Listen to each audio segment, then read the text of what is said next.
Hi hello' everyone, নমস্কাৰ সকলোকে।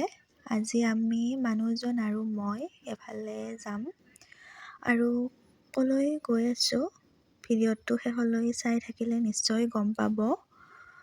এয়া আমি গৈ আছোঁ আৰু এনেকৈ মানুহজন লগত থাকিলে অকৰামিবোৰ কৰি কোনে কোনে ভাল পাই জনাব দেই।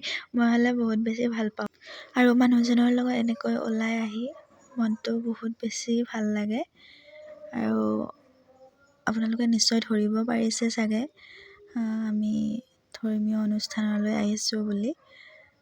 আমি আহিছোঁ চিপাঝাৰৰ পুনিয়া গৰৈমাৰাত অৱস্থিত গৰখীয়া মন্দিৰলৈ।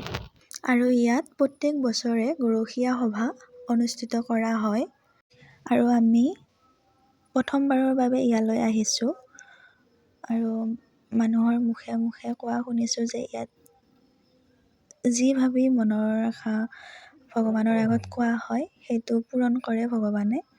আৰু আমি চাকি বন্তি দি আজৰি হ'লোঁ। বহু বেছি মানুহ হৈছিল, মানুহৰ ভিৰ বহুত আছিলে আৰু চাকি বন্তি দি শেষ হোৱাৰ পিছত আমি এতিয়া গৈ আছোঁ ভোগ দিয়া স্থানলৈ আৰু খাই বৈ আজৰি হৈ এতিয়া আহিলোঁ আমি ফটো উঠিবলৈ। মানুহজনক ফটো উঠাই দিব কোৱাত ভিডিঅ'হে কৰি দিলে। মই পিছে বেয়া নাপালোঁ, ভালেই পালোঁ, কিন্তু প'জবোৰ এনেহে দি থাকিলোঁ, ভিডিঅ'হে কৰি থ'লে। আৰু আজি যিহেতু সৰস্বতী পূজাও আছিলে, মোৰ লগৰজনীক লগ পাই বহুত বেছি মনটো ভাল লাগিল। কেইখনমান ফটো আৰু এটা ভিডিঅ' ক্লিপ লৈ আমি ঘৰলৈ বুলি উভতিলোঁ। আজিৰ দিনটো বহুত বেছি এনেকৈ বাহিৰত থাকি ভাল লাগিল। আপোনালোকৰ আজিৰ দিনটো কেনেকৈ গ'ল জনাই দিব। Bye bye.